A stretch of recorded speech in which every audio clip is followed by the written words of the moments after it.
These are the 5 tallow rendering mistakes that nobody tells you, and avoiding them is the difference between tallow that's dark and smelly and tallow that comes out beautifully white and odorless. Hi everyone, it's Marisa from Bumblebee Apothecary. Welcome back to my channel. So if you've ever rendered tallow and ended up with something that smelled like a pot roast or was brown colored, this video is going to fix that for you. And stick around to the very end, because the last mistake is one that almost nobody understands, and it can really affect everything about how your tallow turns out. And before we get into it, if you would like a collection of DIY home remedy recipes, make sure to check out my free recipe ebook. It's linked down in the description below this video. Okay, let's get into these mistakes. The very first mistake, and it's the most common one, is rendering your tallow too hot. When the heat is too high, your tallow burns and browns, and you end up with a darker color and a strong, beefy smell baked right in. Now, if you're just rendering tallow for cooking, that can be okay. But if you're using tallow for skincare, like balm and soap making, it doesn't work so well. I don't know about you, but I know that I don't want to go around smelling like a pot roast after I've put tallow balm on my skin. So keep your heat low and gentle. And if you're rendering dry without adding water, at least ladle off the liquid tallow as it renders. That way it won't just be sitting there getting hotter and hotter. That one small habit keeps your tallow so much lighter in color and milder in smell. But there's an even better way to prevent overheating, and that's mistake number 2. Mistake number 2, especially if you plan to use your tallow for soap or skincare, is rendering dry without any water. And here's what the water actually does, and I think it's brilliant. Adding water to your crockpot keeps the whole rendering process gentle and even. The water buffers the heat so that your tallow can't get too hot, and it renders at a nice, steady, even rate, instead of scorching in some spots. And this is the heart of what I call the wet rendering method. And it's exactly why my tallow comes out white and odorless instead of dark and smelly. So if you're rendering for tallow balm and soaps and other skincare, don't skip the water. Just a good amount of water and a sprinkle of salt, along with your fat in the crock pot, set on low. That's all there is to it. The salt helps pull impurities out of the tallow into the water. It's such a simple step, and it completely changes your results.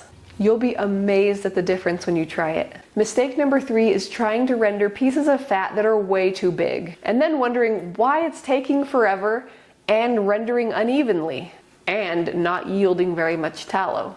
Big chunks of fat just don't render well. The outside melts while the inside is still raw and solid. The usual advice is to chop it finely, grind it, or ask your butcher to grind it for you, and all of that does work. But let me give you my favorite hack, because this is what lets you render successfully even when you're starting with huge pieces of fat. And it requires zero struggling over your cutting board, wrestling with slippery pieces of raw fat. Here's the hack. Put everything straight into your crock pot, the big chunks of fat, your water, your salt. Let it start rendering. Once everything is really nice and soft, take an immersion blender and whiz it all up, right there in the crock pot until it's a soupy, liquidy mixture. Then just let that finish rendering and strain it. It makes the whole process go so much faster. It improves your yield a lot, and honestly, it's so much easier than standing there trying to grind or chop raw beef fat yourself. This is the trick I wish someone had told me years ago. Okay, have you tried the immersion blender trick yet, or is that a new one for you? Drop a comment below and let me know.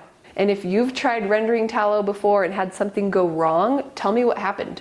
I love troubleshooting this stuff with you guys. Another quick thing while we're paused.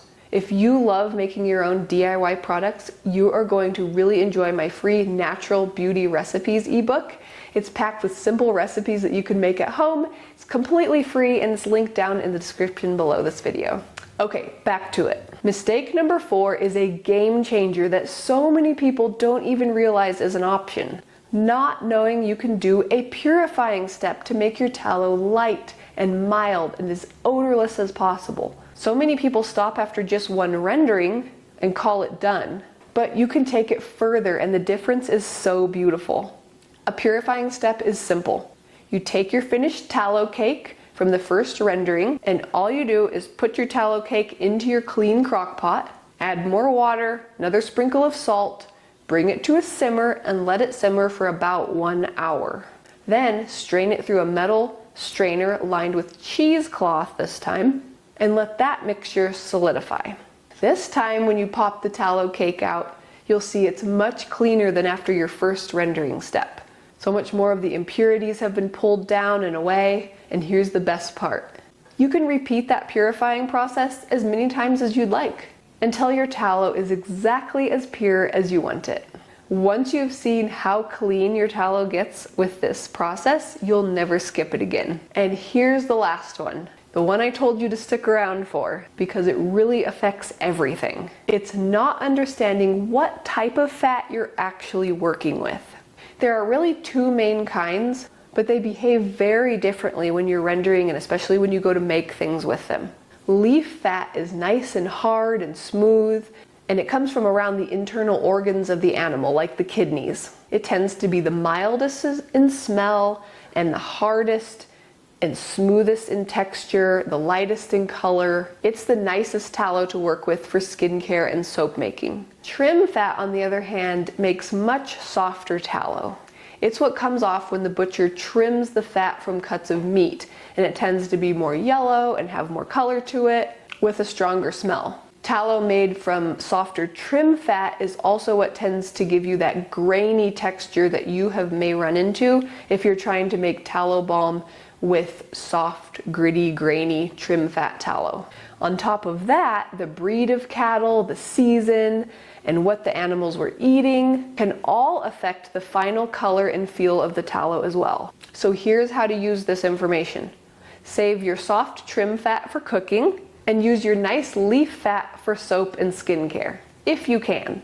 If you don't have an option, then they both work for both, and that's totally fine. But if you can choose, that's what I like to do. And whatever fat you're starting with, take heart. Here's the good news.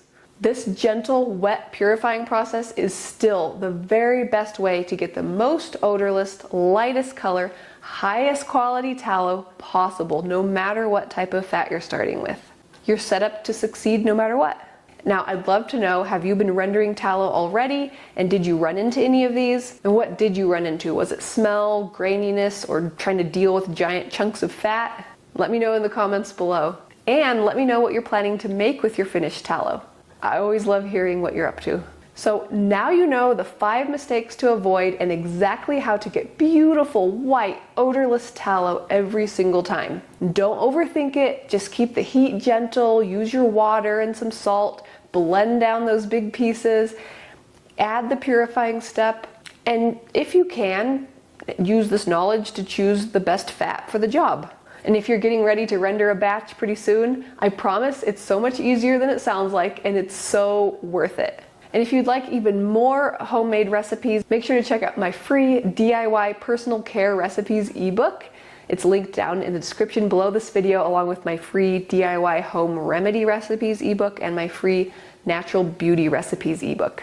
They're all completely free and linked down in the description below this video. Now that you know the 5 tallow rendering mistakes that nobody tells you about, you might want to know what the entire process for how to make your own tallow from start to finish actually looks like.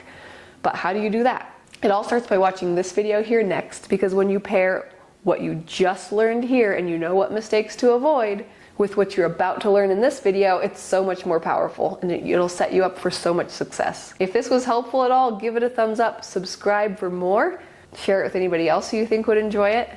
Thank you so much for watching, and I'll see you in the next video. Bye.